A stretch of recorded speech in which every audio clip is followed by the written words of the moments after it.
Bueno, yo te estaba...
Buenos días.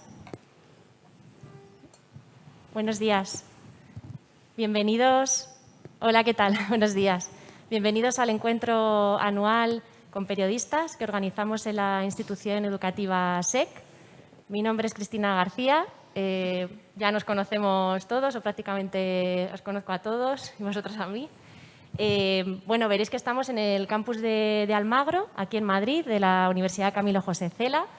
Ya muchos también nos habéis acompañado otros años para celebrar nuestro almuerzo tradicional, que este año, pues bueno, lamentablemente no lo podemos hacer por razones obvias, pero bueno, no hemos querido dejar la oportunidad para celebrar un formato nuevo que espero que disfrutéis todos mucho, donde vamos a reflexionar, a dialogar sobre educación, que es lo que más nos importa.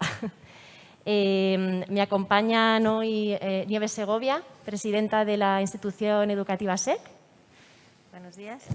Emilio Lora Tamayo, rector de la Universidad Camilo José Cela. Buenos días. Buenos días. Daniela Kemeny, subdirectora general de los Colegios Internacionales SEC. Buenos días. Francisco López Rupérez, director de la Cátedra de Políticas Educativas de la Universidad Camilo José Cela. Buenos días. Buenos días. Joaquín Rodríguez, director de Tecnología para el Aprendizaje de la Institución Educativa SEC. Buenos días. Buenos días. Y Ruth Castillo, profesora de la Universidad Camilo José Cela en la Facultad de Educación. Buenos días. Buenos días. Bueno, pues os describo rápidamente. Vamos a dar paso a cada uno de los participantes que tenemos hoy aquí, que os acabo de presentar, y luego pasaremos a un diálogo donde podréis hacer preguntas directamente. Aquí veréis una pantalla, os estaréis viendo las caritas. Estamos encantados de veros, aunque sea virtualmente. Os pedimos que, por favor, os activéis la cámara, porque así os podemos ver y nos vemos ahí el fondo negro. Y, por favor, cuando demos paso a vuestras preguntas, si podéis poner en el chat vuestro nombre y medio, os lo agradecemos para daros paso, ¿vale?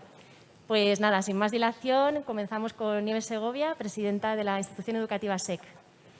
Muchas gracias, Cristina, y bueno, muy buenos días a todos y muchísimas gracias por acompañarnos en este acto que tenía que ser esa comida tradicional que celebramos hace tantos años y que significa pues ese encuentro que tenemos con vosotros, con la prensa, con quienes nos dais eco y visibilidad a todos esos debates importantes en los que nos gusta estar y a los que nos gusta contribuir.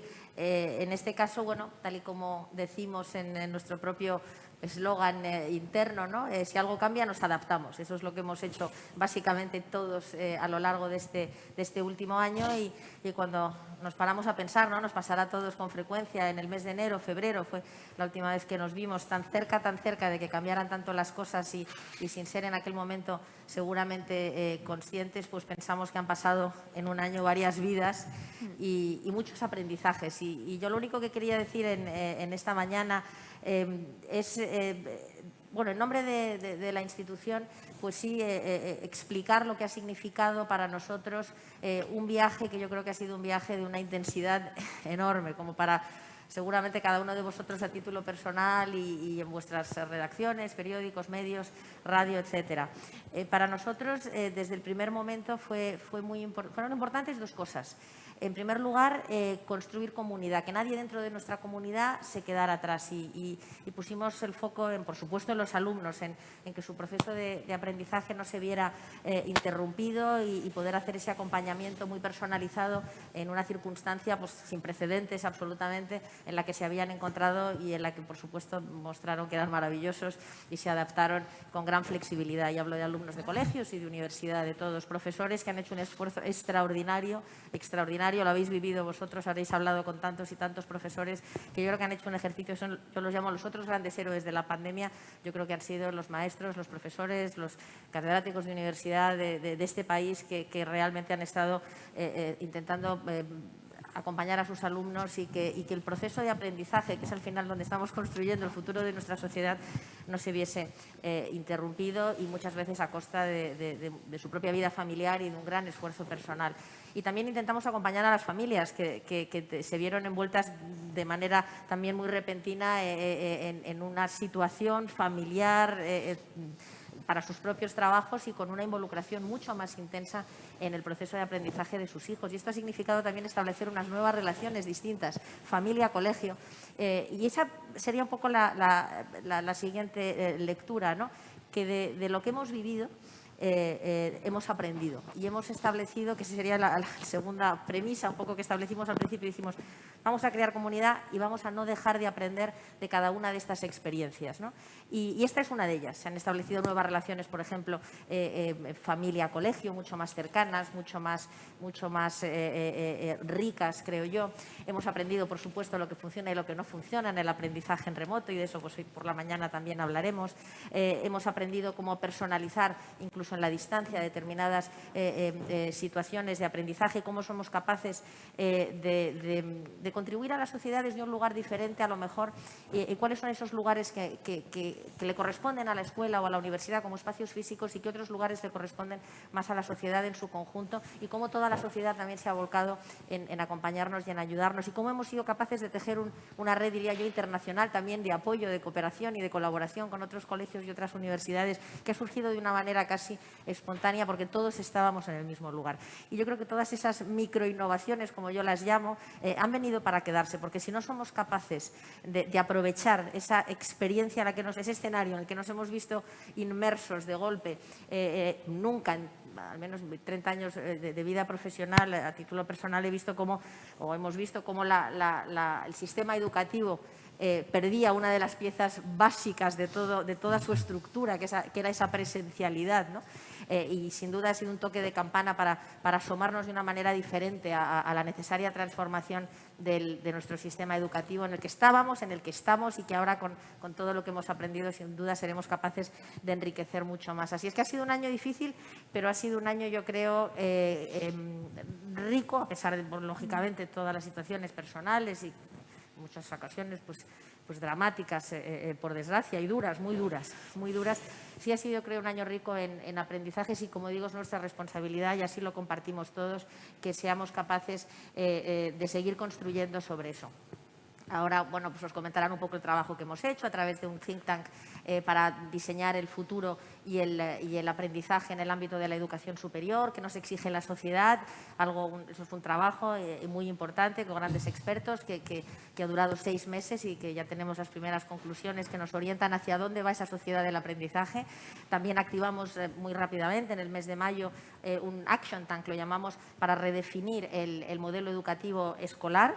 con las aportaciones de todos nuestros profesores en un ejercicio que llamamos de playbook, en el que se van aportando esas microinnovaciones, esas microprácticas educativas que se comparten dentro de la comunidad. Así es que hemos intentado desde el primer momento fijarnos en lo inmediato, pero también con una mirada de medio y largo plazo, y hemos contribuido a nivel internacional a documentos pues, con la BCDE y con otros que hablaban de qué manera hemos empezado con un proceso de disrupción que nos ha llevado a una gran innovación en la que ahora estamos. Así es que siempre os digo, soy optimista, que la educación vive momentos apasionantes, de grandes oportunidades, y ahora, a pesar de todas estas circunstancias, o precisamente por estas circunstancias, creo que el momento es retador, nos desafía, pero sin duda es más apasionante que nunca. Así es que, bueno, es un placer estar con todos vosotros, como siempre, como cada año, y sinceramente espero que el año que viene nos podamos no solamente compartir una agradable comida, sino darnos ese abrazo que nos falta este año y compartir esa sonrisa que también nos falta. Y lo único que querría decir antes de terminar es que no podemos olvidar que hoy, además, celebramos el Día Internacional de la Mujer y de la Niña en la Ciencia, y que todo cuanto hagamos todos por ser portavoces y altavoces de la necesidad que tenemos de contribuir a la formación de las niñas, de las jóvenes en el ámbito de la ciencia, a interesarlas, a despertar sus vocaciones, a acompañarlas, será poco, porque si no lo que estamos realmente excavando, yo creo, la próxima brecha laboral, la que no queremos. Y las niñas, bueno, pues tienen toda la capacidad, eso no hace falta decirlo, y las mismas inquietudes para desarrollar carreras en la ciencia, lo han demostrado, lo seguirán haciendo, y ahí tenemos que estar todos trabajando nosotros desde las aulas y fuera todos los agentes sociales apoyando esa campaña, que es un poco la del futuro de nuestra sociedad y la de todos. Así es que me alegro que hoy sea precisamente el día que estemos celebrando este encuentro. Gracias. Desde luego, un gran día hoy y que coincide con nuestro encuentro. Bueno, vamos a dar paso a Emilio. Qué año tan complicado, ¿no?, para la universidad. ¿Qué balance haces de lo que ha sucedido en la universidad, Camilo José Cela, concretamente, y qué retos tenemos a futuro? Bueno, buenos días otra vez. Yo, en primer lugar, lo que quiero es adherirme naturalmente a lo que ha dicho la presidenta, como no podía estar de acuerdo, pero más particularmente a esa referencia que ha hecho al final de su intervención al día de hoy, el Día de la Mujer y de la Niña en la Ciencia. En particular, el plan estratégico de la universidad contempla precisamente algunas actuaciones para favorecer el problema del STEAM y el problema de la presencia y el techo de cristal, etcétera, etcétera, que tenemos. Hoy la universidad precisamente tiene unas charlas protagonizadas por 3 mujeres, 3 doctoras, 2 profesoras de la universidad nuestra y una profesora de la Universidad de Salamanca en torno a este tema esta tarde. Bien, dicho eso, me preguntas por cómo nos ha ido o cuáles son los retos o los desafíos que hemos tenido. Pues muchos y no muy diferentes a los que han tenido otras universidades, aunque sí con un par de desafíos incorporados, voluntariamente incorporados, que comentaré un poco, para situar un poquito el contexto de dónde nos hemos movido, dónde nos hemos tenido dónde hemos tenido que resolver estos desafíos. Decir que la universidad cuenta con cerca de 13.000 estudiantes entre los centros propios y los centros adscritos, la mitad de ellos aproximadamente en enseñanza online, la otra mitad en enseñanza presencial, que cuenta con unos 550 profesores, ese es el PDI, el personal docente investigador, y unas 100 personas que se ocupan de las tareas administrativas y de servicios. Eso da también una idea del volumen y de la complejidad, y que desarrollando ahora ya solo la parte de la universidad propia en este campus de Almagro y en el campus de Villafranca, pues está todos los días tiene que desarrollar 17 titulaciones de grado, tiene que desarrollar 30 titulaciones de máster oficial y cerca de medio centenar de titulaciones propias. Eso da una idea de a qué universo nos tenemos que referir cuando tenemos que salir al paso de los problemas que nos ha supuesto esta pandemia. El 10 de marzo,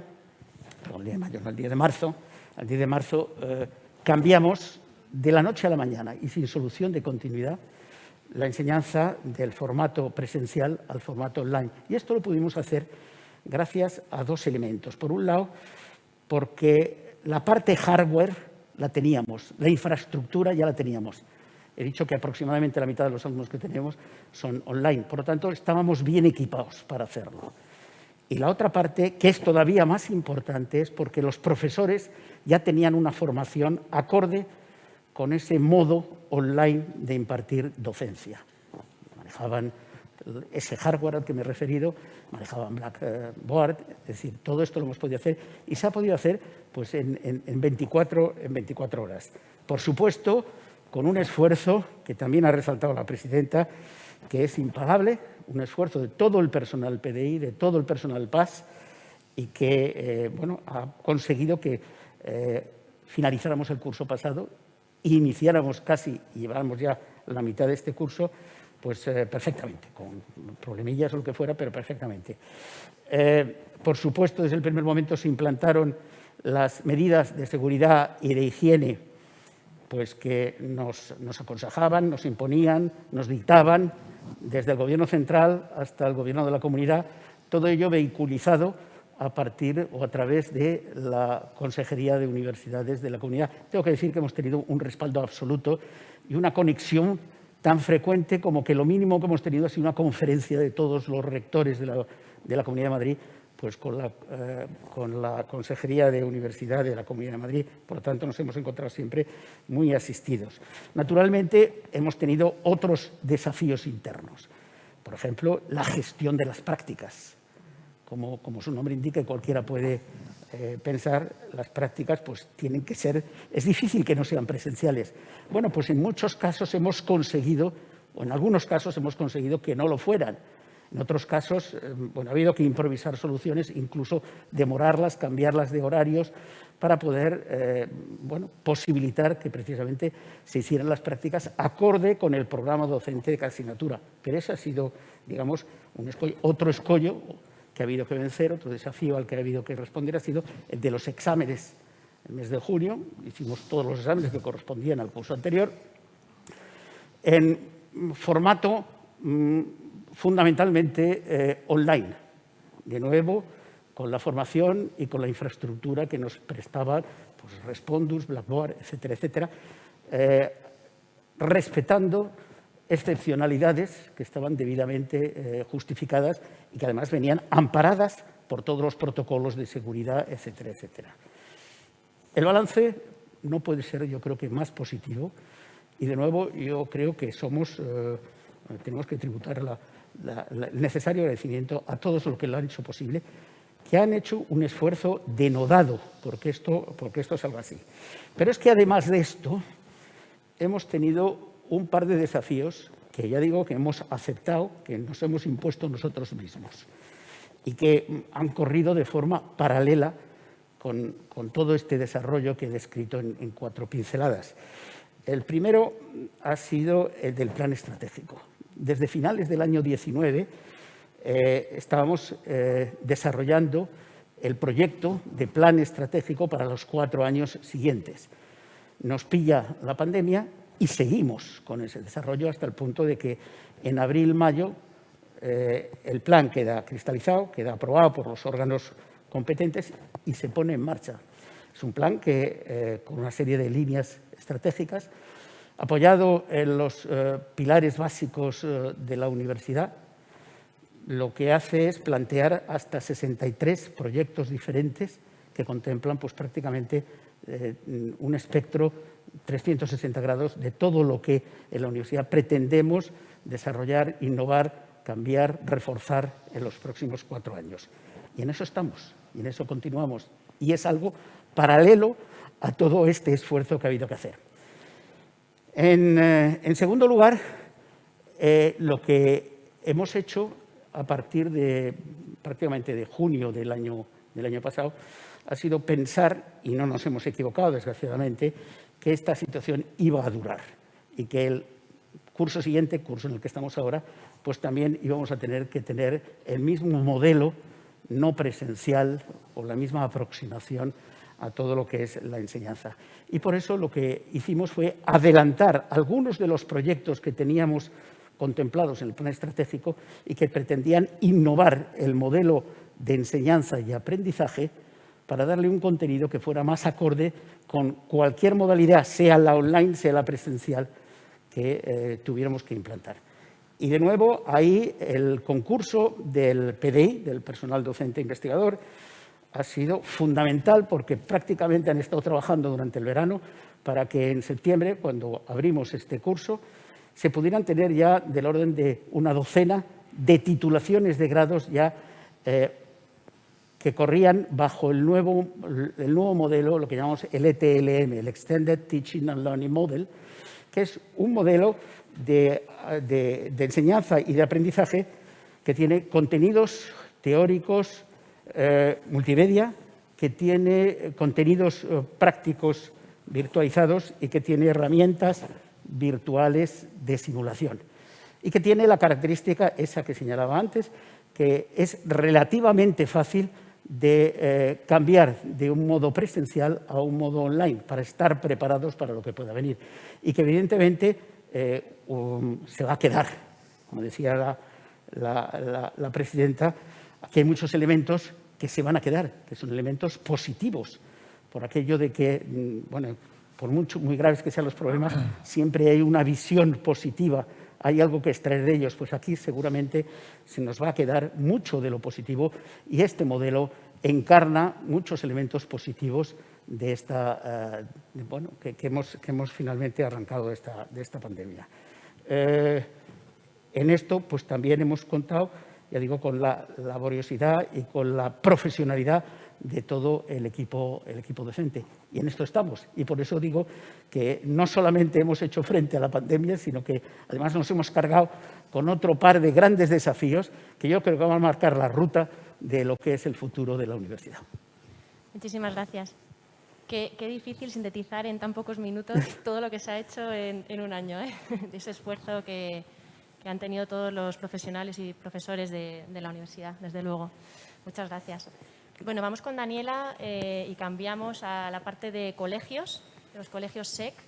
Pensamos en tantos alumnos, tantos niños, tantas familias y profesores, otra vez, que bueno, cuánto esfuerzo han dedicado en este último año, cuánto trabajo, cuánta ilusión, cuántas ganas, cuánta vocación. Nos hemos enfrentado a muchísimos desafíos. ¿Qué balance hacemos desde los colegios? Bueno, la verdad es que en los colegios estamos súper contentos con todo el proceso que hemos llevado a cabo y a dónde hemos llegado en este momento, y también con mucha esperanza respecto a los próximos pasos que queremos tomar. Aquí hago eco a algunas de las palabras que dijo Nieves cuando comenzó, ¿no? O sea, una de las cosas que más aportamos o logramos desarrollar durante todo este proceso fue la sensación de comunidad entre todos los actores que forman parte del proceso de aprendizaje de los alumnos. Entonces, conectamos más con todos estos actores de lo que jamás habíamos conectado, lo que suena curioso, en el sentido de que cuando estábamos más separados físicamente fue cuando estuvimos más conectados como comunidad. Desde la relación con las familias hasta poder realmente preguntarle a los alumnos y hacer la voz del alumno brillar y respetada en nuestras decisiones, y también el aporte que pueden hacer todos los profesionales que forman parte del proceso, desde las profesoras de los niños más pequeños hasta los profesores de los niños mayores. La verdad es que ese sentimiento de comunidad se vio muy vivo y fue gracias a esto pudimos realmente sobrepasar estos desafíos, trabajando juntos y trabajando en equipo y colaborando de una manera que jamás nos imaginamos que iba a ser tan posible considerando la situación en la que estábamos, ¿no? Bueno, por ejemplo, empezamos a aplicar muchas encuestas a las familias y a los alumnos, y para nuestra sorpresa, la respuesta que obteníamos de cada una de las personas a las que les enviamos estas encuestas era muy grande. Logramos recoger mucha información donde nos daban cuenta de qué cosas estaban funcionando bien, qué cosas a lo mejor ellos sugerían que pudiésemos implementar, cosas nuevas, cosas que pudiésemos cambiar. Y nosotros, a su vez, tuvimos también esa capacidad de flexibilidad para poder acoger esas sugerencias o a esas críticas constructivas o también ese praise, ¿no? de que lo que estaba funcionando bien, y poder aplicarlo. y también poder tomar acción. Creo que fue un proceso que, si bien fue muy reflexivo, también fue muy de actuar y de poder implementar las mejoras o los cambios que había que implementar de una forma eficiente y de una forma muy efectiva. Similar a la experiencia que tuvieron en la universidad, también tuvimos que prácticamente en 24 horas armar todo un programa para el aprendizaje online, y también aquí tuvimos, ¿cierto?, el beneficio muy grande de que también teníamos ya la infraestructura organizada y disponible para nosotros poder hacer uso de ella de forma sencilla, y también tenemos afortunadamente una comunidad de profesores que tienen muchas competencias digitales, que tienen muchas ganas de innovar y que ya estaban haciendo muchas de estas cosas usando la tecnología de forma transversal a lo largo del currículum. Por lo tanto, si bien el cambio fue abrupto en el sentido de que ya no nos veíamos, muchas de las cosas que se empezaron a implementar ya estaban en curso, como por ejemplo el uso de herramientas tecnológicas, el uso de flipped learning, el uso de a lo mejor tener blogs para la clase donde está el contenido ahí, de manera que el alumno lo pudiese consumir o revisar a su propio ritmo. Y esas fueron cosas que ya han sido parte del modelo educativo SEC desde antes y que ahora pudimos a lo mejor resaltar y sacarle más provecho aún. Un hito muy importante también en todo este proceso fue el Think Action Tank, al cual se refirió brevemente Nieves al comienzo, ¿no? Aquí la verdad es que fue un gusto poder formar un equipo con personas claves de distintas partes de los colegios, y con este equipo más reducido ir repensando nuestro modelo educativo, no solamente de cara a responder a la necesidad que teníamos en ese momento de la enseñanza online, sino que también un poco poder determinar qué aspectos de este modelo online vemos que son efectivos, que tienen un impacto positivo en el aprendizaje del alumno, y eso poder extenderlo más allá de la pandemia. Y en ese sentido hay muchas cosas que vemos que finalmente queremos continuar implementando para modernizar nuestro modelo.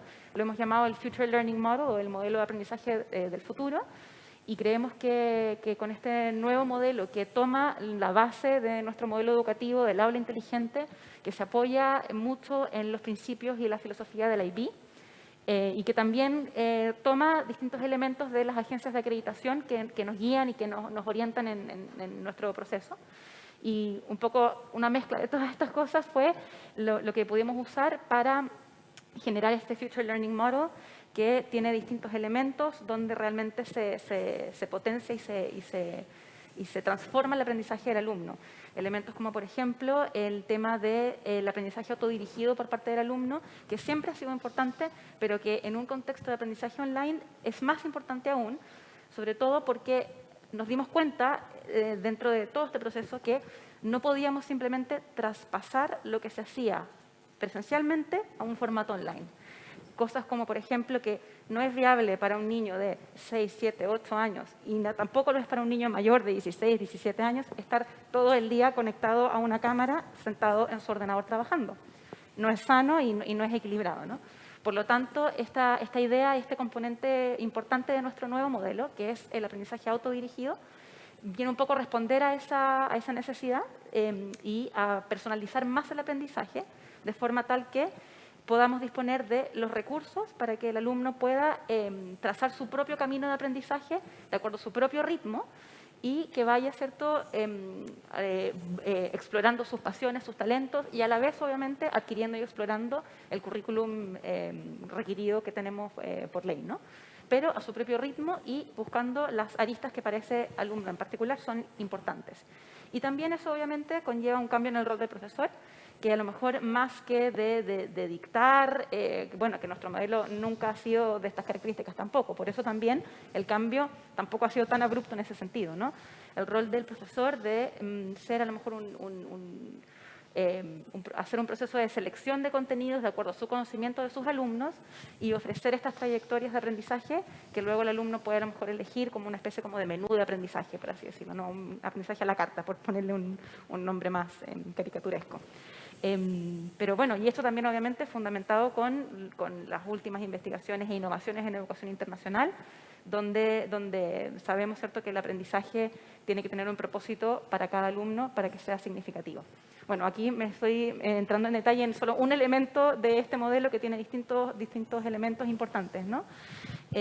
Otro ejemplo que a lo mejor les puedo dar es el uso de la tecnología, que aquí obviamente Joaquín hará más hincapié en ese aspecto, pero una cosa que yo creo que también es parte del perfil del profesor de los colegios SEC, siempre, no solo ahora, pero ahora más que nunca, es el hecho, ¿cierto?, de tener esa capacidad de innovar y esa ganas de risk take y de asumir proyectos nuevos, innovaciones nuevas, que es algo que hemos empezado a llamar, ¿cierto?, microinnovación. Y aquí creo que es muy importante también algo que hemos empezado a implementar con mucha fuerza ahora porque lo necesitábamos, pero que estaba ya en nuestros planes antes de la pandemia, es el hecho de valorar al profesor como un aprendiz y implementar un modelo de aprendizaje profesional donde el profesor pueda determinar qué aspectos de su práctica quiere mejorar y, según eso, desarrollar su propio proceso de investigación o de indagación profesional para poder desarrollarse en este aspecto o resolver problemas que esté viendo en su aula o implementar nuevas metodologías, proyectos o microinnovaciones, por así decirlo, que puedan realmente tener un impacto positivo en el aprendizaje de sus alumnos. Y eso, la verdad es que ahora con el uso de la tecnología estamos viendo formas de que los profesores puedan colaborar entre sí en este proceso, no solamente dentro de un mismo colegio, sino que entre distintos colegios de todos nuestros colegios, y de esta manera poder realmente co-construir la parte práctica de este modelo que esperamos podamos continuar implementando hacia el futuro. Muchísimas gracias. Luego os daremos paso, os animamos a hacer vuestras preguntas, ¿vale?, para profundizar en alguna idea que os pueda surgir. Vamos a dar paso a Francisco López Rupérez, incansable investigador. Seguro que muchos de vosotros le seguís, porque además presentamos las conclusiones de sus monografías aquí, suele ser, en el campus de Almagro. Claro, a la luz de... Nos vamos a abstraer un poquito, vamos a ver lo que implica esta pandemia. A la luz de los resultados de tantos estudios que has hecho recientemente, en este último año, ¿cómo podemos intuir que la pandemia puede afectar a futuro a los sistemas educativos? Bueno, muchas gracias.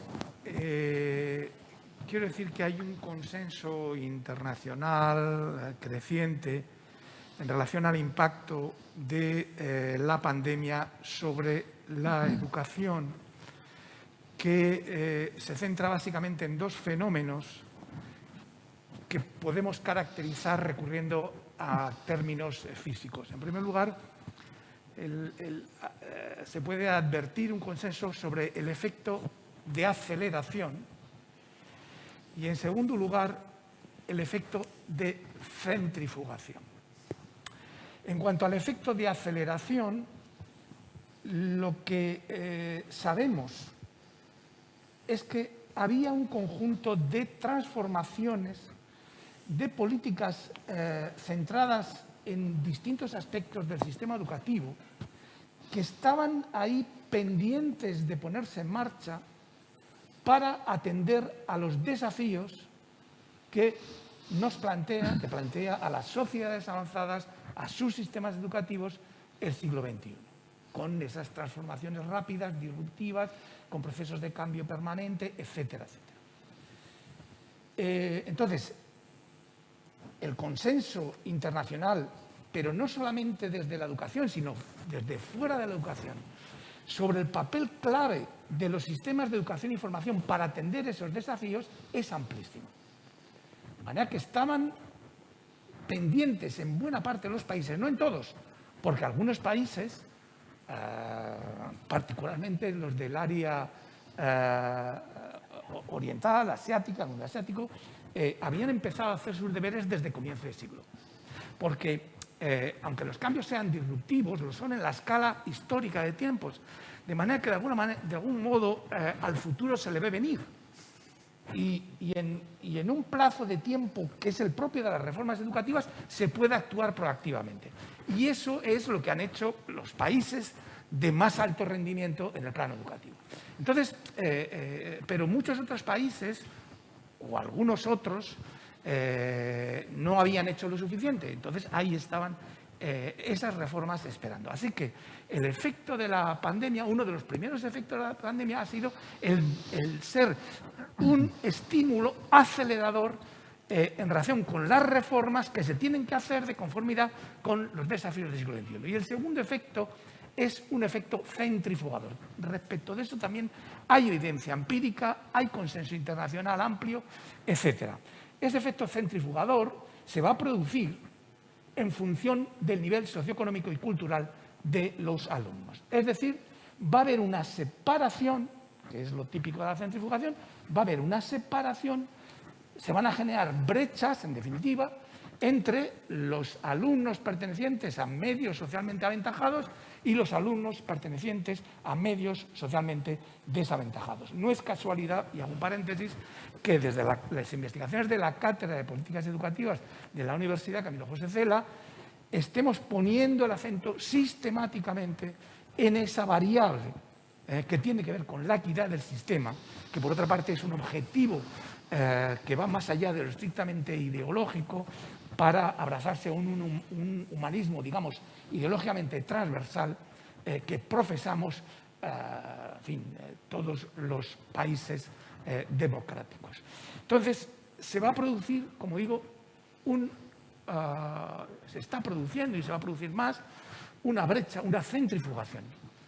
Y eso va a requerir el desarrollo de políticas específicas, de tal manera que el primer efecto, que es el efecto de aceleración de cambios en los planteamientos de los sistemas educativos, y el segundo efecto, que es el de centrifugación o aparición de brechas o ampliación de las brechas existentes, están relacionadas entre sí. El segundo invoca al primero, es decir, vamos a tener que poner en marcha procesos de transformación de los sistemas educativos para atender ese efecto de centrifugación, de generación de brechas entre los entornos aventajados y desaventajados desde el punto de vista socioeconómico. Muchas gracias. Bueno, vamos con Joaquín Rodríguez, director de Tecnología para el Aprendizaje de la Institución Educativa SEC. Muchas cosas han cambiado, como estamos oyendo hoy aquí, se han acelerado. ¿Qué tendencias atisbas que pueden venir y cuáles han venido para ya quedarse? ¿Estamos en un punto de no retorno? Bueno, yo creo que todos nosotros y todas nosotras coincidiríamos en que han sucedido dos cosas fundamentales, y voy a reincidir en una que acaba de comentar Francisco ahora mismo, ¿no? La primera de ellos es que parece que nos hubieran metido en un acelerador de partículas y hubieran acelerado de una manera desaforada muchas de las tendencias que preveíamos que venían, pero que, bueno, trabajábamos ya regularmente en ellas y, sin embargo, ahora se han acelerado. Y, por otra parte, es como si nos hubieran dado una gigantesca lupa de aumento que nos permite ver con mucho más detalle algunos de los fenómenos también que estaban pasando y que ahora comprendemos mucho mejor. Yo creo que hay 5 o 6 dimensiones en que las cosas han cambiado de manera permanente. La primera de ellas es la relación con el espacio y el tiempo. Es decir, no podemos concebir el aprendizaje ya como algo que no sea naturalmente híbrido, inherentemente híbrido. De cara al futuro, nadie pensará que se puede ser solamente presencial o solamente virtual. Cabe que sea así, por supuesto, pero iremos hacia fórmulas de hibridación seguras, naturales, fluidas, ¿no? sin forzarlas. ¿Qué hace la institución para que eso sea posible? Es verdad que hace ya años, y esto lo digo con todo el conocimiento, ¿no? Hace años que ya nos planteábamos estas preguntas y empezamos a trabajar en ello de una manera, digamos, más lenta pero constante, que ahora hemos acelerado. Por ejemplo, en nuestros colegios y en nuestra universidad tenemos entornos de trabajo donde cada uno de los miembros de nuestra comunidad, profesores, alumnos, incluso familias, los llamamos MySEC y MyUCJC, cualquier miembro de nuestra comunidad dispone de toda clase de herramientas y recursos para poder trabajar en línea en cualquier momento y en cualquier lugar. Me refiero a ecosistemas de herramientas que están concebidos de manera explícita para que eso pueda suceder. Entornos personalizados, y el reto fundamental es que una comunidad tan grande como la nuestra, de decenas de miles de personas, realmente puedan acceder a entornos personalizados donde encuentran todas esas herramientas. Hemos trabajado también en todas las infraestructuras que hagan posible que se puedan recibir clases online de una manera completamente natural. Entonces, toda la estructura HyFlex, que hemos llamado así, que en pedagogía se suele llamar así, ¿no? Dotando de cámaras, micrófonos, etcétera, etcétera, una infraestructura muy compleja, tanto en colegios como en universidad, que luego está a su vez conectada con los entornos de trabajo virtual. Ha sido un esfuerzo también importante porque tuvimos que hacerlo en un muy corto espacio de tiempo. Hemos implementado el uso de herramientas como realidad aumentada virtual, vídeos 360 interactivos, simuladores, laboratorios virtuales que están dentro de estos ecosistemas de trabajo nuestros, porque nos importa que nuestros alumnos, nuestros profesores puedan reproducir esos procesos de una manera, digamos, natural. Se pueden reproducir esos procesos N veces, en N ocasiones, y que además la toma de decisiones consecuente esté perfectamente fundamentada. Nuestros departamentos trabajan en eso, hemos desarrollado cosas propias o hemos adquirido algunas que hemos implementado y seguimos trabajando en eso, ¿no? Videojuegos, etcétera, etcétera, técnicas de gamificación, etcétera, etcétera. Y también hemos trabajado, como señalaba Emilio antes, por supuesto, en todo lo que es el rediseño un poco de la experiencia de aprendizaje online, donde aun cuando ya trabajábamos en ello naturalmente hace mucho tiempo, esto nos ha servido para volver a rediseñar esas estrategias de aprendizaje online y ayudar a nuestros profesores a mejorar en la medida de lo posible. ¿En qué más han cambiado las cosas? Bueno, otra de las, creo yo, percepciones que todos hemos tenido es que nos necesitamos unos a los otros. Somos una comunidad. O sea, ni nadie sabe todo ni nadie ignora todo y nos necesitamos mutuamente, ¿no? Esa sensación que señalaba antes precisamente Daniela, ¿no? De que somos una comunidad de aprendizaje y que tenemos que poner en valor eso, ¿no?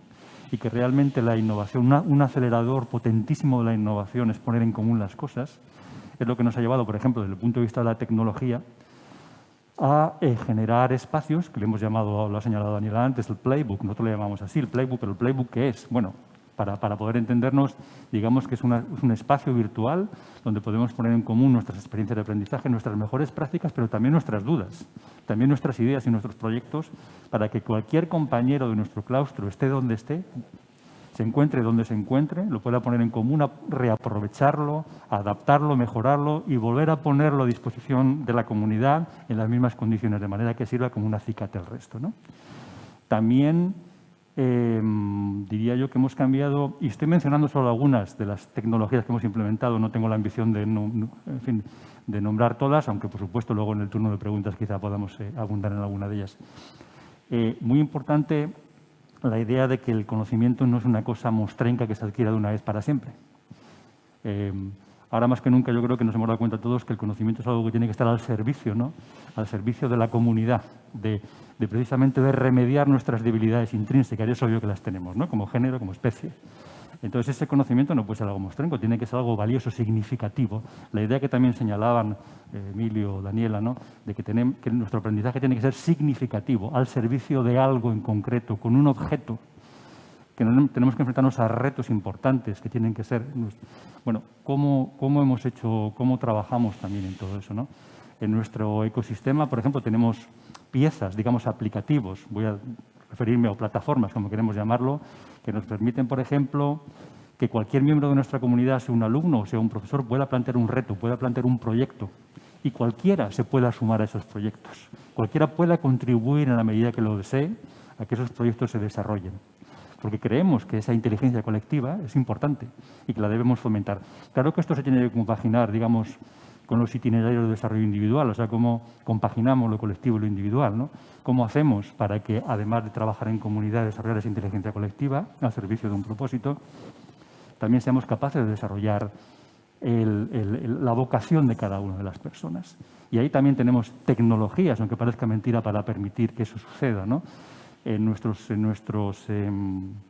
ecosistemas de aprendizaje tenemos, por ejemplo, herramientas como analíticas de aprendizaje. Trabajamos con un Big Data educativo, que lo que nos permite no es suplir en absoluto a un profesor, a un tutor o a un mentor. Lo que intentamos es darle datos suficientes para que anticipe situaciones determinadas que le permitan asesorar de una manera mucho más personalizada a cada uno de nuestros alumnos. También nos hemos dado cuenta, seguramente, ¿no?, que lo que hemos aprendido, desde luego, una vez debemos renovarlo de manera continuada. No sirve, ya no sirve que hayamos adquirido un conocimiento concreto en un momento determinado de nuestras vidas, sino que estamos sometidos a una permanente renovación. Esa idea de que aprendemos a lo largo de toda la vida la hemos tomado muy en serio. Realmente creemos que eso tiene que ser así.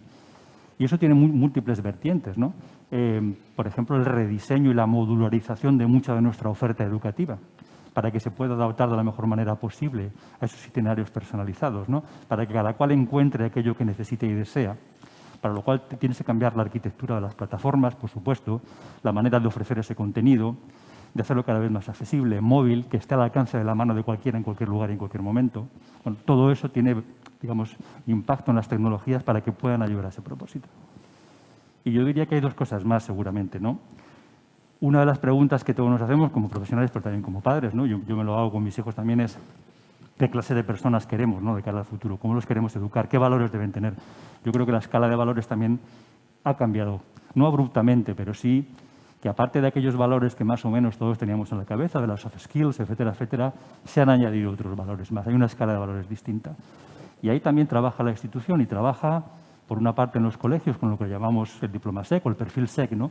Donde hay una serie de competencias que se están trabajando de manera muy sistemática. En la universidad se trabaja en toda una escala de valores transversales, que independientemente de la titulación realmente recorran todo eso. ¿Y cómo contribuye la tecnología a todo eso? Bueno, también contribuye a eso. ¿Por qué? Porque estamos trabajando con las dos áreas de la institución en justamente modelizar todos esos nuevos indicadores para incorporarlos a estos cuadros de mando y que realmente, aparte de, digamos, de las series más o menos cuantitativas que tengamos de calificaciones históricas, seamos capaces de visualizar hasta qué punto alcanzamos esos valores que estamos persiguiendo. Para lo cual recopilamos un montón de evidencias de aprendizaje y ahí también me refiero, también trabajamos con portfolios digitales, que es otro de nuestros grandes proyectos internos, que no es simplemente una carpeta donde depositemos los contenidos, sino nuestra aspiración es que seamos capaces de recoger de manera recurrente, regular, todas las evidencias de aprendizaje que se van produciendo a lo largo de un proceso. ¿Cómo hacemos eso?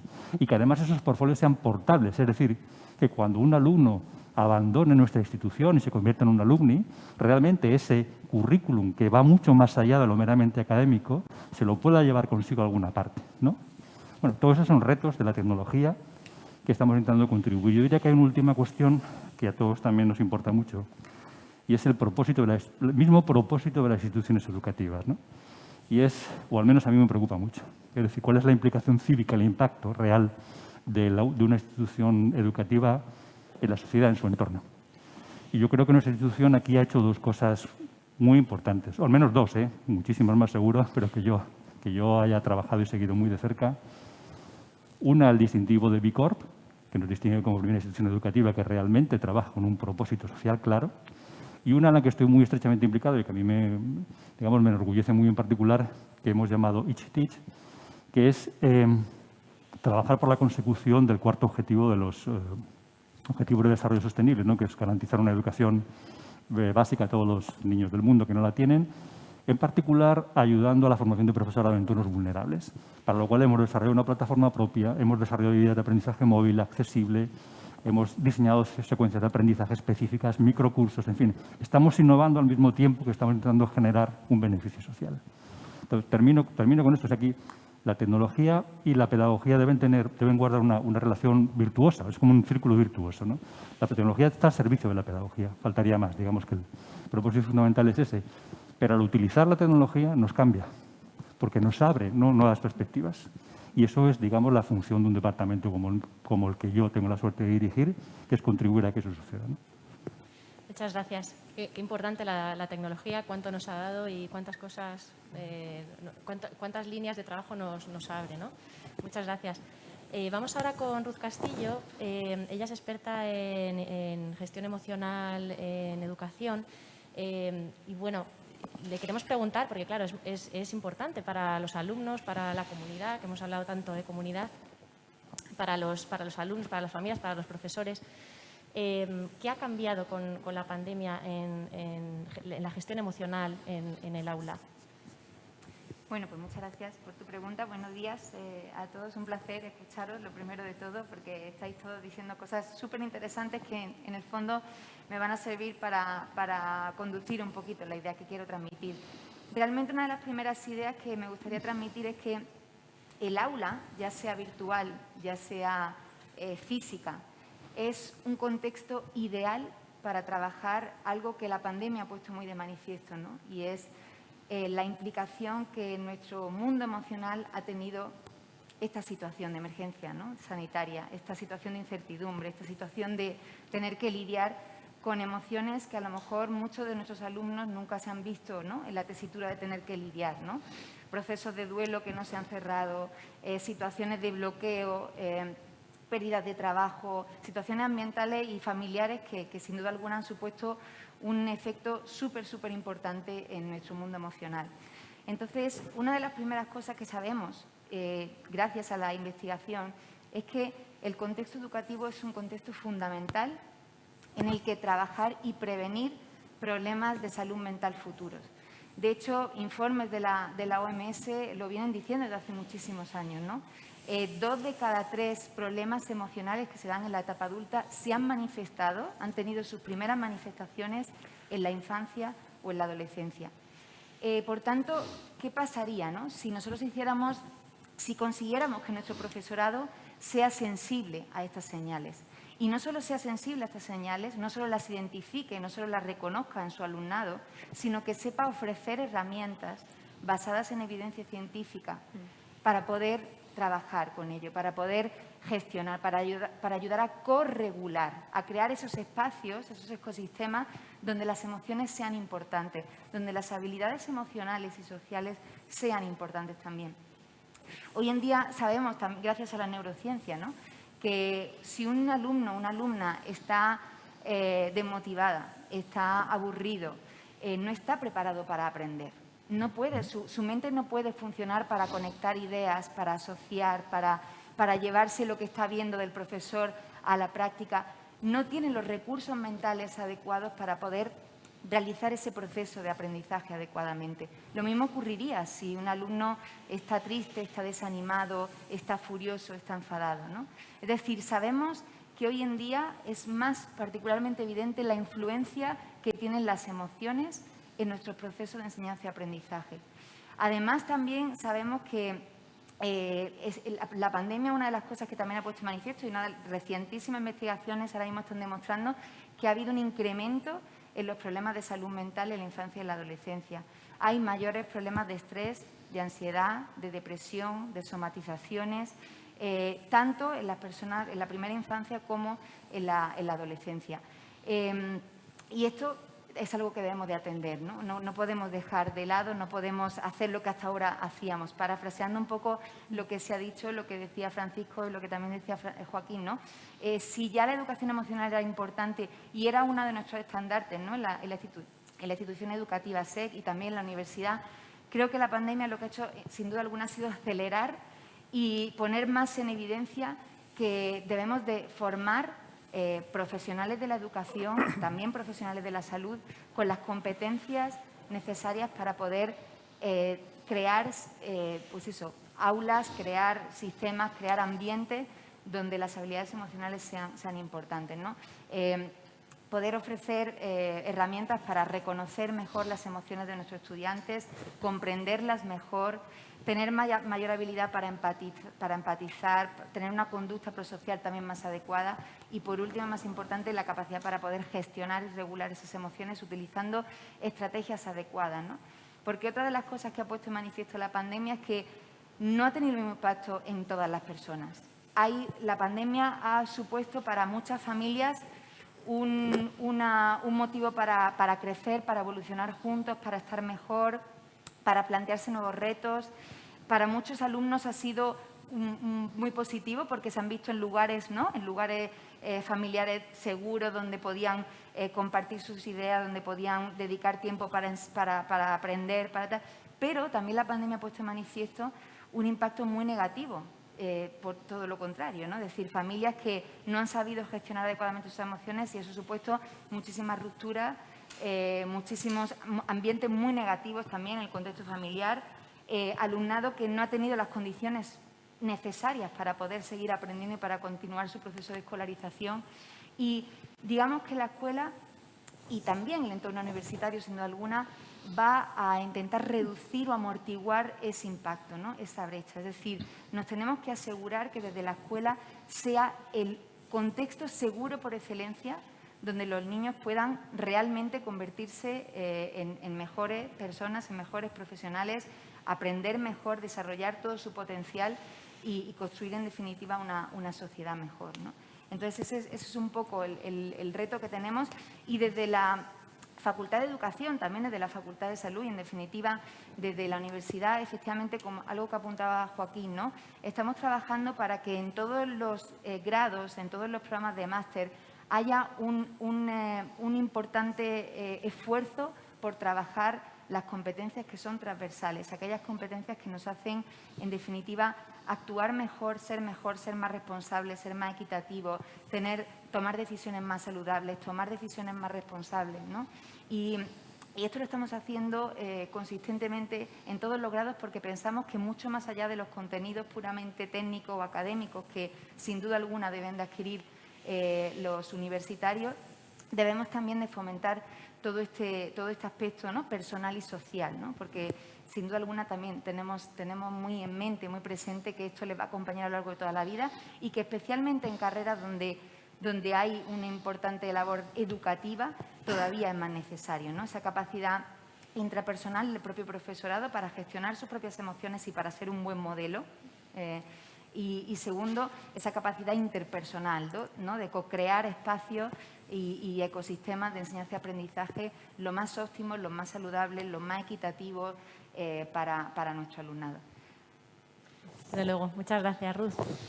Bueno, pues ahora sí vamos a abrir el turno de preguntas para vosotros, periodistas. Me dicen que la primera persona sería José María de Moya, de Magisterio.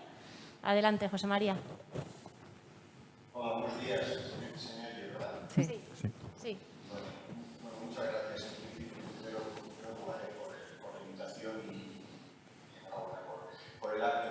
Mi pregunta va dirigida, creo que al rector, pero bueno, para quien quiera. Y era sobre la polémica que se suscitó hace unas semanas acerca de esas declaraciones que hizo un ministro de Universidades alineándose con las asociaciones estudiantiles en contra de animando a la formación online y en contra de la asistencia presencial a las aulas, y a lo que respondió la CRUE con una nota muy dura, apostando por la presencialidad y solamente dejando el online como último recurso, y sobre todo cuestionando la calidad de los exámenes online, ¿no? Donde mucha gente tiene como la sensación de que no garantizan, ¿no? De que no garantizan que la gente copia como tanteadores con los exámenes online. Entonces, quería saber la posición de la universidad o de la institución de la clase. Muchas gracias. Muy bien, pues muchas gracias por la pregunta. Procuraré ser breve para dar ocasión de que haya más preguntas. La respuesta yo creo que no puede ser de otra manera. Está alineada pues con la respuesta que daría cualquiera de los 70 y tantos rectores, y no digamos profesores, de todas las universidades españolas. Yo creo que un examen presencial tiene mucha más fiabilidad, vamos a llamar así, que un examen online.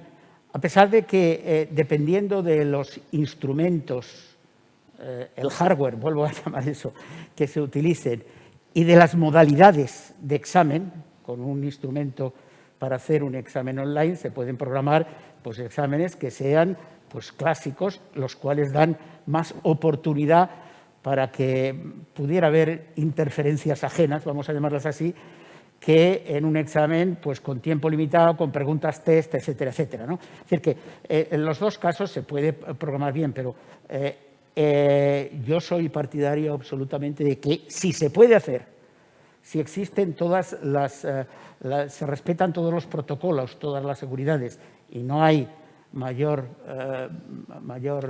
contraindicación, yo creo firmemente en los exámenes presenciales. Muy bien, gracias. La siguiente, gracias. Rocío Ruiz, de La Razón, puedes activar tu micro y hacer tu pregunta. Gracias. Hola, buenos días, un placer saludaros a todos.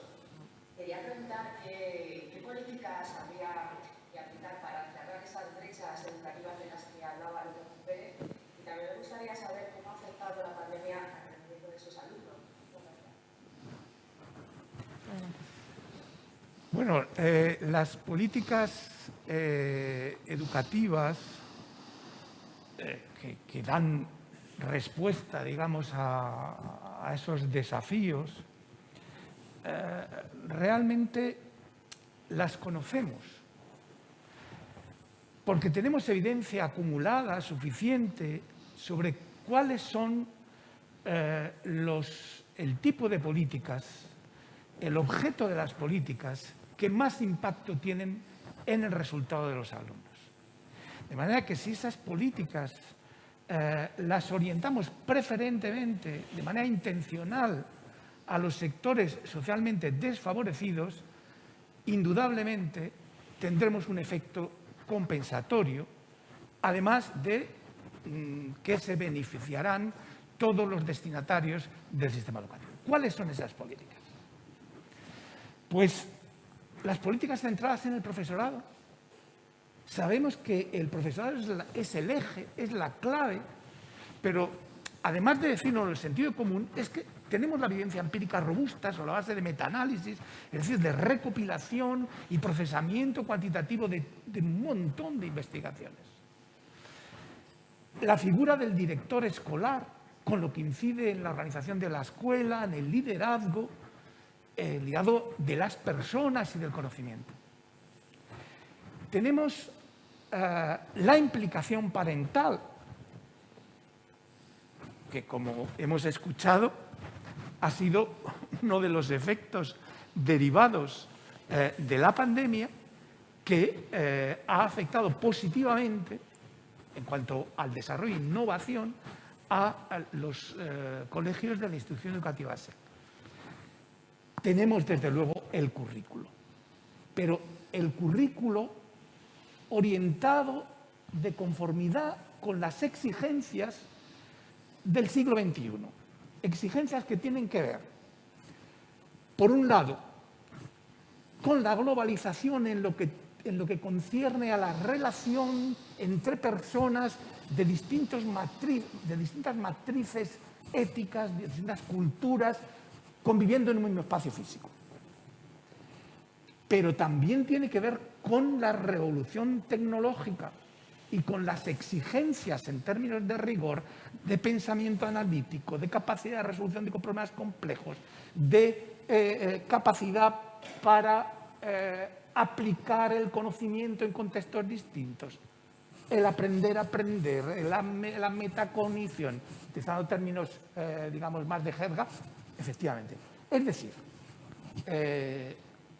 aunque algunos todavía no lo sepan o no lo quieran saber, estos desafíos del futuro afectan al currículo en la medida que elevan su nivel de exigencia cognitiva o intelectual. Y a eso las instituciones educativas y las políticas correspondientes deben dar respuesta, afinando las metodologías, personalizando, como se ha dicho aquí, personalizando la atención a los alumnos, tomando en consideración el feedback derivado de un mejor conocimiento de la respuesta de los alumnos, etcétera, etcétera, etcétera.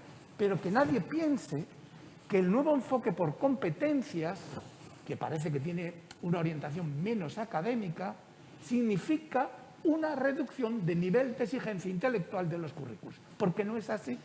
Eso es engañar al personal. El desafío de la revolución tecnológica, de la cuarta revolución industrial, que es una revolución tecnológica basada en sistemas físicos, en sistemas biológicos, en sistemas digitales y en sus interacciones. Los desafíos de la cuarta revolución industrial impactan en las exigencias del sistema educativo, elevando los requerimientos de formación intelectual. De manera que esos aspectos convenientemente orientados hacia los sectores socialmente desfavorecidos darán resultados, producirán efectos compensatorios, aparte que todo el sistema se verá beneficiado. Ahora bien, en el caso concreto de nuestro país, nosotros tenemos un sistema de educación compensatoria, pero tiene un cuarto de siglo de vigencia sin que todavía hayamos evaluado su impacto. Hay una tarea pendiente que es de diagnóstico, de saber si lo que estamos haciendo, lo que se conoce como procedimientos, con un lenguaje políticamente correcto, de atención a la diversidad, tenemos que saber si esos procedimientos que se aplican en cada centro dan resultado o no están dando resultados, de conformidad con las políticas diseñadas y normativizadas en la legislación correspondiente.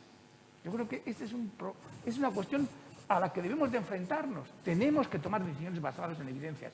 Tenemos que saber si lo que tenemos funciona o no funciona. Si funciona, pues potenciarlo. Si no funciona, habrá que corregirlo y orientarlos hacia esos objetivos ineludibles de mejora de la calidad del sistema, de la igualdad real de oportunidades en la educación. Gracias. Tiene la palabra Olga Ruiz San Martín, de El Mundo. Gracias.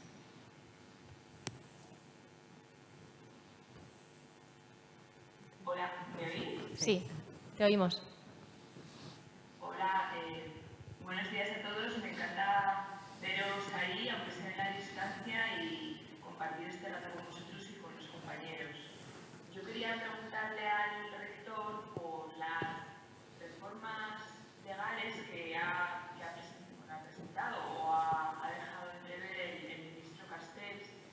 Por un lado, el estatuto del PDI, por otro, la reforma la ley sobre creación de centros privados. Me gustaría que dijera qué te parece. También Nieves, si lo puede valorar, ella está más afectada o beneficiada. Muchas gracias. Muchas gracias, Olga. Y antes que nada, permíteme que reitere mi felicitación por ese premio que has obtenido hace pocos días. De manera que enhorabuena. Y yo centraré mi respuesta porque a esta universidad, a la Camilo José Cela, como otras cerca de 30 universidades, algo menos, universidades privadas, le afecta esa segunda ley, que no es una ley, es un Real Decreto, el conocido como Real Decreto XXX/2000, ahora actualizado a Real Decreto XXX/2021, del que estamos ahora mismo en el momento procedimental de agotar el tiempo. Yo creo que es, yo no sé si es hoy o mañana, cuando se acaba el tiempo que nos han dejado a todos los que quieran, puedan y tengan algo que contribuir, pues a hacer alegaciones. Efectivamente, ese es un Real Decreto que nos afecta a nosotros, afecta a muchas universidades, y no solamente a las privadas, sino a muchas de las públicas, y que en su preámbulo y la explicación se puede resumir mucho el objetivo que persigue. El objetivo que persigue, que es absolutamente compartida y en el que no podemos que estar más que de acuerdo, es aumentar, mejorar la calidad de las universidades, de las futuras universidades y de las universidades existentes. Y con eso lo que hace es poner el acento en una serie de figuras, ir contemplando pues todos los espacios en los que se desenvuelve la actividad, el planteamiento de cualquier universidad. En particular, lo que hace referencia es al balance entre las titulaciones de grado, las titulaciones de máster, las titulaciones oficiales, las titulaciones propias, para, yo entiendo que es impedir que existan universidades que se conviertan en lo que en Sudamérica se llama universidades de garaje, en los que, bueno, pues se dan títulos a gogo y la verdad es que con muy poco rigor y con muy poco contenido. Rigor en el contenido, por supuesto, y planteamiento. Yo no creo que en nuestro país exista nada parecido, pero bueno, el que eso se limite de alguna forma, pues no está mal, en tanto en cuanto nos pongamos de acuerdo en las figuras numéricas, en la cuantificación de ese tipo de barreras que se imponen, ¿no? También, otra de las cosas que trata este decreto habla sobre la investigación. Todos sabemos que de un tiempo a esta parte, digamos que en las últimas décadas, la misión tradicional de la universidad, que arranca hace siglos y que tenía como único objetivo el transmitir conocimiento, bueno, pues ha sido enriquecida, y a mi juicio, pues muy certeramente, con una segunda misión que es generar ese conocimiento, investigar para poder hacer un corpus que pudiera ser transmitido, por un lado, a los alumnos, es decir, transmisión de conocimiento a los alumnos, y por otro lado, tercera misión que más recientemente se ha incorporado, transmitirla a la sociedad en forma de transmisión de conocimiento a las empresas, a las instituciones, a la sociedad finalmente. Bien, pues el Real Decreto incide mucho en ese segundo aspecto y lo que de nuevo viene a poner son una serie de indicaciones y en algunos casos líneas rojas sobre la necesidad de hacer esa investigación. Y eso, pues, de nuevo, la idea conceptual no está mal. Lo que hace falta es ver cuál es la realidad actual de todo ese ecosistema que está definido por las universidades públicas, las universidades privadas, y ver exactamente qué es lo que se puede demandar en esta línea de mejorar toda esa dedicación a la generación de conocimiento, qué es lo que se puede buenamente mejorar en esta línea en las universidades que lo precisen.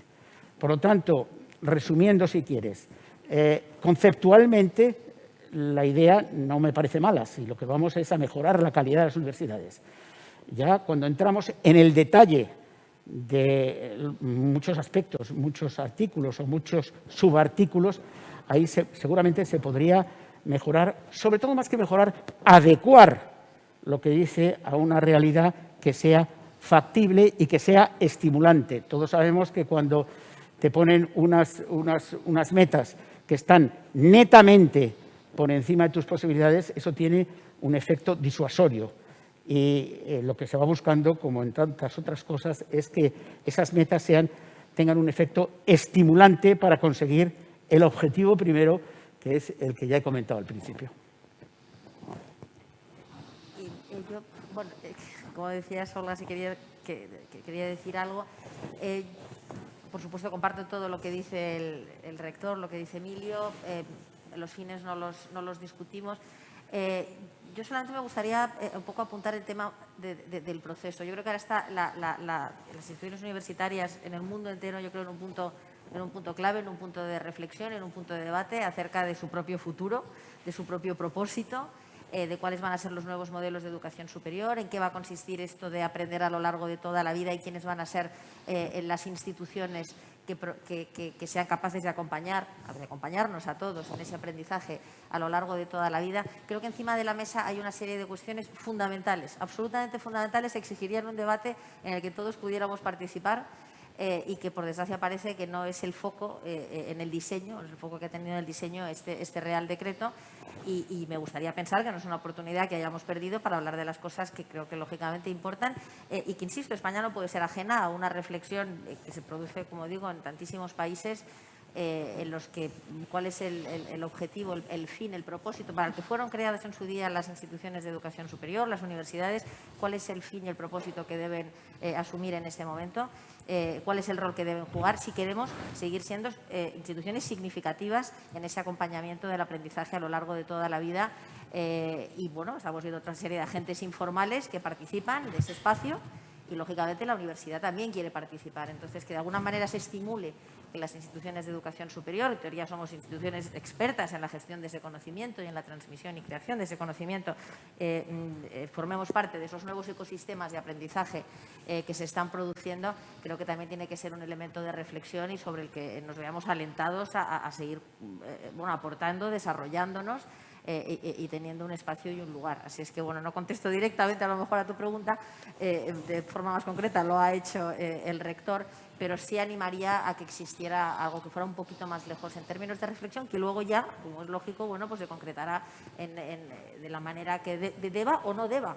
No sé si esto es una cuestión que tiene que hacerlo en un Real Decreto o en una conciencia general, no lo sé. Muchas gracias. Gracias por vuestras preguntas también, de verdad. Damos paso a Elisa Silio, del País. Adelante.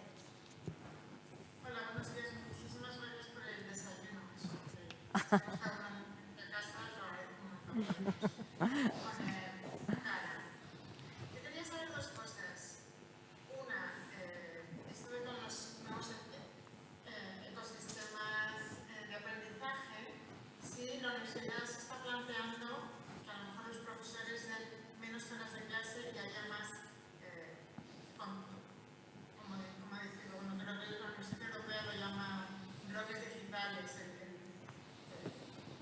una forma de aprendizaje más autodidacta basado en cosas que ya están grabadas que se pueden compartir. Eso por un lado, sí. Esta universidad se lo está planteando. Segunda, mientras el convenio colectivo de las universidades privadas sea 15 horas de clase a la semana y el de la pública 8, es muy difícil competir con las públicas en investigación. Imagino que económicamente no se puede mantener el tener profesores que prácticamente solo se dediquen a investigar en una universidad que depende de sus matrículas. Muchas gracias. Gracias, Olga. Gracias, Elisa. No sé ¿Quién quiere? si quieres contestar tú, Joaquín. ¿Empiezas tú y sigo yo? Bueno, Con mira, respecto de la primera pregunta, sí. si quiero solamente poder apuntar que evidentemente todo esto, y lo ha comentado Joaquín, todo el cambio de modelo, evidentemente emerge un nuevo rol del profesor. Quiero decir, los procesos de aprendizaje se han modificado, sabemos qué funciona mejor de una manera remota, en qué participación, y también lo ha comentado Daniel, hablando de niños más pequeños, puede ser un aprendizaje autodirigido, y cuál es el nuevo rol, yo creo, mucho más significativo y mucho más relevante del profesor y del que llevábamos mucho tiempo hablando. El mentor, la persona que te acompaña, aquel que te guía, que en fin, que te orienta, que te alienta en muchos casos. Y yo creo que esa redefinición de cuál es el nuevo rol del profesor, sin duda, está ahí. Yo creo que una consecuencia o no puede ser, es decir, una dinámica, una metodología o no, puede ser el decir, hago pues un modelo flip en el que tengo un contenido que ya está preparado, que de autoconsumo por parte del alumno y en el que evidentemente el profesor tiene la posibilidad de desarrollar otro rol que no es el de repetir X número de veces el mismo contenido a distintos grupos de alumnos, ¿no? Entonces ahí evidentemente yo creo que se dignifica la función docente en muchas ocasiones y permite al profesor desarrollar, y aquí pienso tanto en maestros de niños pequeños como en profesores de alumnos más mayores, esa dignificación de la función docente para que aporte ese valor en el desarrollo personal y social del alumno. Así es que yo creo que modelos habrá tantos como posiblemente comunidades y ecosistemas haya. Cuando a veces hace muchos años, en usos de la tecnología, nos decían, bueno, ¿qué se utiliza? ¿Qué herramienta? ¿No? Es el iPad, es el ordenador, ahora es Flip, está empaquetado, no está empaquetado, son bloques, no son bloques.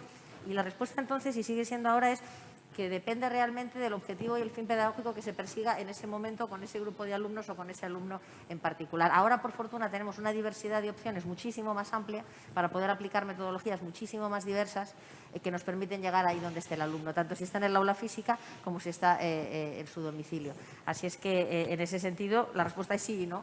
Dependerá, utilizaremos esos bloques o no, pero no de una manera única, sino en el marco de muchísimas otras metodologías que hacen que el aprendizaje sea mucho más rico y diverso. Respecto a la pregunta de profesores, investigadores, pues a lo mejor sí. el rector. Sí. Preguntar una cosa relacionada con eso. ¿Y eso significaría que los profesores den menos horas de clase? No, claro, si entendemos, es decir, desde nuestra perspectiva, la hora de clase no es una hora presencial de clase frente al alumno dando una masterclass. La masterclass es una de las modalidades posibles de aprendizaje. Hay muchas otras. Puede ser un trabajo en grupo pequeño, puede ser un trabajo individual, puede ser una clase a mi grupo de alumnos físicos y a 50.000 alumnos más que se han conectado de otras universidades o de otros centros educativos.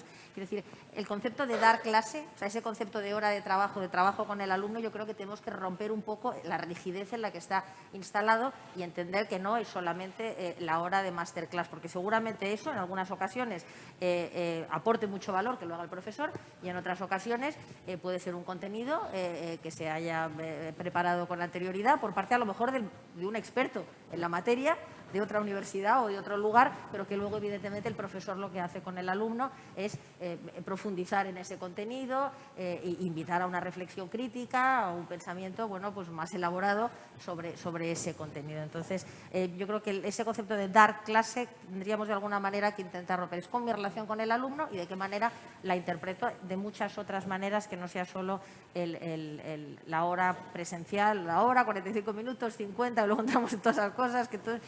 Ahí rompemos un poco, yo creo, la intención que yo creo que tenemos que aprovechar en este momento, el aprendizaje que hemos tenido en estos momentos de poder llegar mucho más lejos y sobre todo en el rol del profesor y en su función docente y en la dignificación, yo creo absolutamente necesaria, imprescindible, urgente, de la función de docente en todas las etapas educativas. Y es una oportunidad de oro. Perdón. Yo, por añadir, en todo caso, por reforzar lo que dice Nieves, yo he hablado de lo que estamos aplicando desde principios de este curso en la universidad, en una parte de las titulaciones, en concreto en más de la mitad de las 17 titulaciones de grado que tenemos, estamos aplicando el Extended Teaching and Learning Model, y en ese modelo aproximadamente el 25% de presencialidad del profesor delante de los alumnos dictando su lección magistral y tal, se ha eliminado.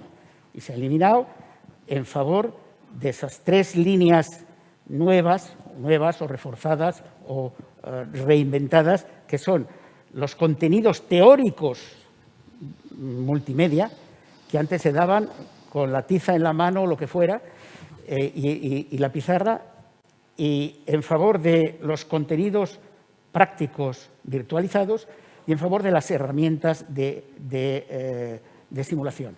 Y eso lo puedo cuantificar. Estamos hablando del 25% de no presencialidad física del profesor, pero eso no quiere decir que se vaya a su casa, sino que está, y además en concreto en esta situación ahora mismo de pandemia, en que tenemos las necesidades de respetar pues las distancias, lo que nos obliga muchas veces es a hacer lo que se llama aulas espejo. Colocamos las aulas espejo una a la de otra, de manera que el profesor puede estar yendo de un lado para otro para atender a las necesidades que ocurran o las preguntas o a las dificultades que puedan tener los alumnos de este modelo siguiendo esta casuística. Lo otro que hablabas es de la dificultad, efectivamente, la dificultad que surge al comparar cómo en promedio estamos hablando pues, de 10 horas, 8 horas semanales de dedicación a la docencia en la universidad pública y comparado a lo mejor con 20 en la universidad privada. Primero, que no estoy de acuerdo en esos números. Yo he sido 30 años catedrático de la Universidad de Barcelona y digo que a pesar de que yo tenía que dar 8 horas a la semana, a mí eso me costaba cerca de 20, 25 horas de preparación, de dedicación, de atención. Por lo tanto, en fin, hay que comparar naranjas con naranjas y peras con peras. Y cuando estamos hablando de las 20 horas que puede dar un profesor de la privada, pues seguramente está dentro también esos conceptos. De cualquier forma, sí reconozco que hay que hacer un esfuerzo por racionalizar lo que conlleva la palabra PDI, personal docente e investigador, y incentivar, estimular la dedicación a la investigación, ojo, de aquel que pueda y que quiera.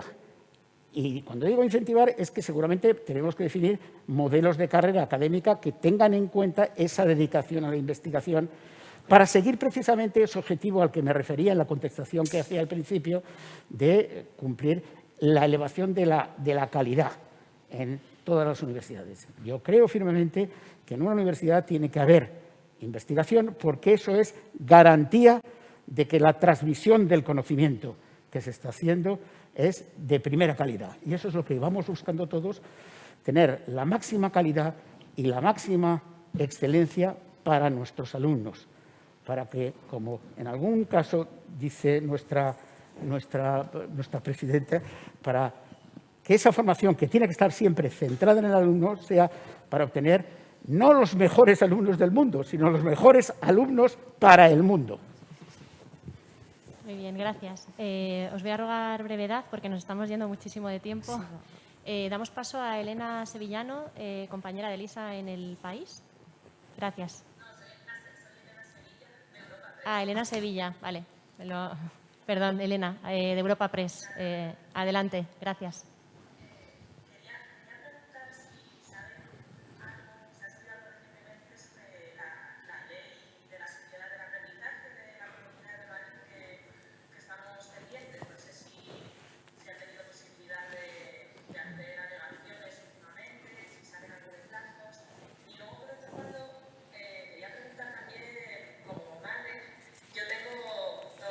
De 3 y 4 años, ¿no? Y siempre he visto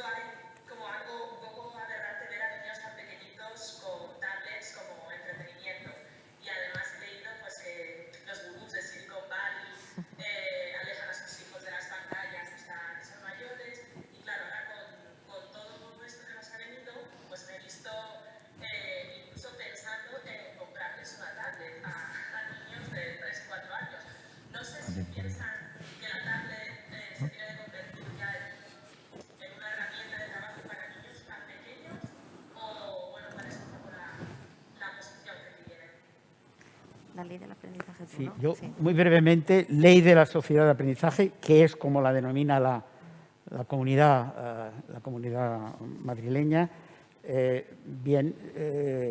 Antes he dicho que tenemos una relación muy fluida con la comunidad y con la consejería, en este caso de universidades, y sí puedo decir que es algo que parece que está en curso. A las universidades nos dan de vez en cuando una parte de esto que pudiera ser la ley, o sea, ni siquiera está ni articulada ni metida en un contexto o en un índice, por decirlo de alguna forma, pero creo recordar que hace muy poco, hace 2 semanas, hicimos, no son alegaciones, sino comentarios, correcciones, sugerencias a un paquete que se nos mandó sobre las secretarías generales de las universidades. Entonces, lo que nos falta, por supuesto, es una visión de conjunto y un armar con esas piezas esa ley o lo que sea para darle pues una lectura mayor y ver la coherencia, poder hacer alegaciones, etcétera. Por lo tanto, creo que es una iniciativa que sigue su curso y que, bueno, desde luego, yo creo que ahora mismo está lejos de que salga la semana que viene o el mes que viene. Gracias. Ahora sí, la pregunta de Elena Sevilla. Sí, bueno, comentar que en la experiencia que tuvimos durante la pandemia, sobre todo con las etapas de infantil y los primeros cursos de primaria, fue un desafío súper importante, porque es justamente el hecho que tú mencionas, ¿no?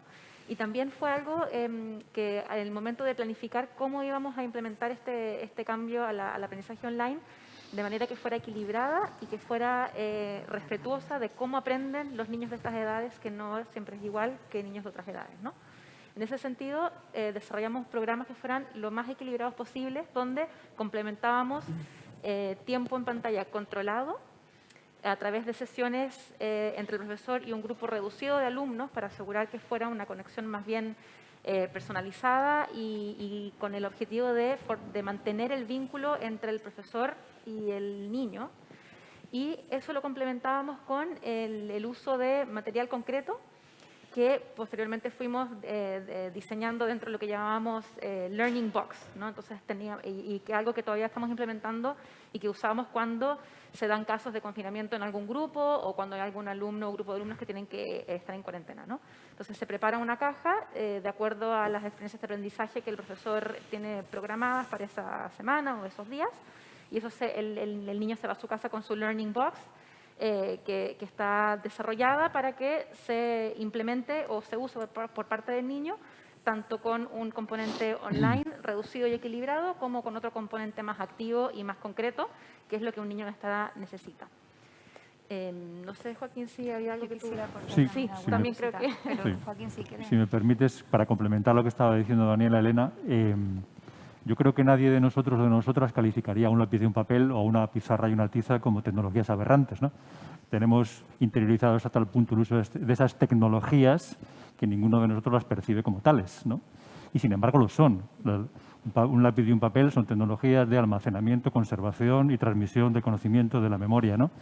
Bueno, pues hoy tenemos otras tecnologías distintas y esas tecnologías nos permiten hacer muchísimas cosas diferentes. Por poneros algunos ejemplos en concreto de las etapas a las que nos referíamos ahora mismo, ¿no? Trabajamos, por poneros casos en concreto, trabajamos con videojuegos para las etapas de infantil, para la enseñanza de las ciencias y las matemáticas. Videojuegos que tienen escalonamientos gamificados con determinados tipos de objetivos que se van alcanzando de manera progresiva. Todo eso controlado por los profesores, obviamente, y con un impacto extraordinariamente positivo en el proceso de aprendizaje. O trabajamos con aplicaciones de aprendizaje de lectoescritura que están contrastadas, algunas de ellas, por GraphoGame, que utilizamos en nuestros colegios, que está avalado por la Universidad de Cambridge, o algunas de ese tipo, en donde el aprendizaje de la lectoescritura mediante aplicaciones en tabletas y videojuegos acelera y mejora todos los procesos de aprendizaje de una lengua extranjera, por ejemplo. Por tanto, ¿sí o no? La respuesta es sí. Por supuesto, de manera controlada, como se estaba refiriendo Daniela, con unas horas determinadas, que vayan siempre acompañadas por parte del profesor, porque, a propósito, la calidad de la experiencia, yo creo que todos estaríamos la calidad de la enseñanza, todos estaríamos de acuerdo en ello seguramente, depende en gran medida del acompañamiento que el profesor pueda ejercer Y nosotros insistimos muchísimo en eso. Por tanto, de manera derivada, si me permitís, contesto algo también un momento, nuestra institución está muy preparada justamente para liberar tiempo de calidad al profesor.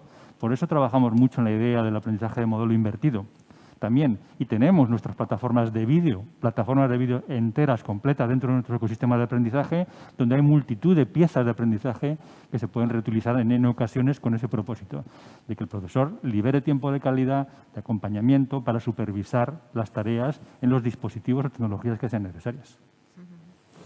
Sí, me gustaría aportar simplemente desde el punto de vista evolutivo y desde lo que dice la psicología y también la evidencia científica en este tema, que como madre también me ha preocupado y me sigue preocupando, ¿no? Madre también de niños pequeños. Pero efectivamente, una de las cosas que sabemos es que en la primera infancia la corteza prefrontal de los niños no permite estar más de 10 minutos realizando una misma actividad. O sea, la función ejecutiva en esta etapa del desarrollo no es capaz de poder estar con una atención sostenida realizando una tarea continuada durante más de 10 minutos. Esa es la razón por la que un profesor en infantil no puede estar realizando una tarea manipulativa o de cualquier otro tipo más de un tiempo. Y por eso el objetivo de trabajar por rincones y todo lo que se hace en infantil desde ese punto de vista. Esto realmente es hasta primero de primaria, ¿no? Esta incapacidad, por así decirlo, ¿no? Pero en el fondo es madurativa y evolutiva y forma parte del desarrollo normal que necesitamos para poder atender de una manera sostenida, para tener flexibilidad mental, para poder tener capacidad inhibitoria, es fundamental. Y estos son tiempos que tenemos que respetar. Por supuesto que la tecnología es una herramienta, que duda cabe, es una herramienta que nos está ayudando a trabajar con niños desde primera infancia.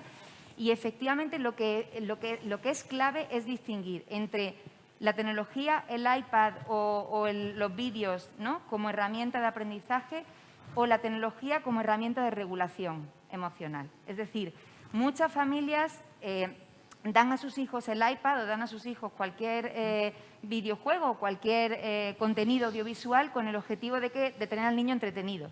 ¿Vale? De tener al niño entretenido, de que no dé un ruido, de que yo pueda seguir trabajando, y él está como mero consumidor pasivo.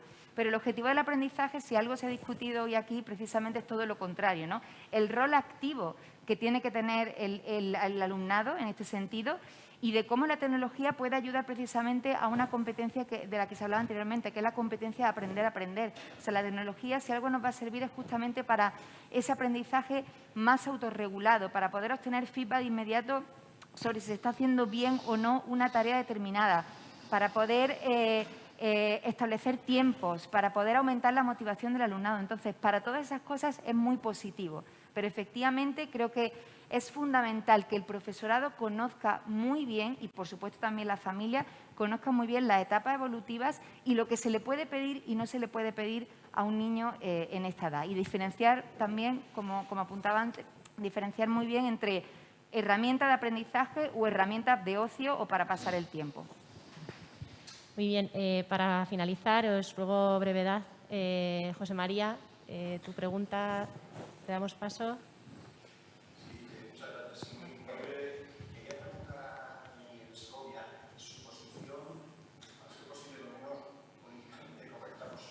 Sobre la Lorelore y si suscribe la crítica que se ha hecho desde la plataforma más plurales. Gracias. A ver, yo creo, José María, una valoración lo menos políticamente correcta. Yo creo, no sé, un embarque indeseado, seguramente. Bueno, tú me conoces perfectamente y sabes cuáles son las ideas educativas que yo he defendido siempre y que he hecho públicas, en las que siempre he apostado por una educación de calidad, una educación en la que, y lo he dicho antes en relación a también el ámbito de la educación superior, ¿no?, en el que todos tengamos como sociedad una participación y nos sintamos responsables de eso que hacemos entre todos, que debe ser aprender y crecer en una sociedad que debe ser cada día mejor. Conoces, como digo, mis ideas respecto de innovación, y se han hablado de muchas de estas cuestiones hoy. Se ha hablado de innovación, se ha hablado de dignificación de la función docente, se ha hablado de participación, se ha hablado del proceso de agencia del propio alumno, se ha hablado del desarrollo profesional de docentes. Yo creo que se han hablado de muchos temas en una dirección muy clara de cuál es nuestra forma de de sentir, de interpretar la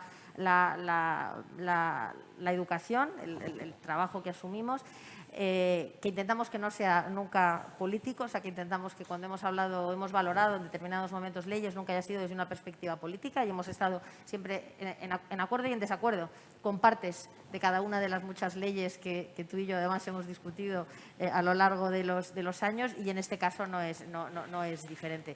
Hay cuestiones de la LOMLOE que comparto, que creo que tienen una orientación adecuada, y otras cuestiones que considero que deberían dejar mayores espacios, yo creo, de libertad a los centros educativos para el desarrollo de su propio modelo, a los profesores y a esos ecosistemas de los que hemos hablado, que para que sean ricos, para que sean significativos y para que sirvan a la sociedad deben nacer, yo creo, de esa reflexión interna. Entonces, bueno, hay evidentemente cuestiones con las que estoy y otras con las que no, y siempre desde fuera de una perspectiva política, así es que sabes que te aprecio mucho, pero no me piques más. Bueno, pues gracias a todos. De verdad es una alegría inmensa poder veros, aunque sea virtualmente. Gracias a todos los que hoy estéis aquí, que bueno, pues creo que hemos disfrutado mucho de estas palabras, de estas reflexiones, tantas ideas, y por supuesto os animamos a continuar en contacto, que nos hagáis llegar cualquier petición, pregunta. En fin, estamos a vuestra disposición siempre. Bueno, voy a mirar esta cámara que me estáis viendo por aquí, me dicen. Espero que hayáis disfrutado de este desayuno con nosotros, y lo dicho, gracias por vuestro tiempo y nos vemos muy, muy pronto. Espero para poder darnos un fuerte abrazo. Muchas gracias. Muchísimas gracias. Muchísimas gracias. Gracias.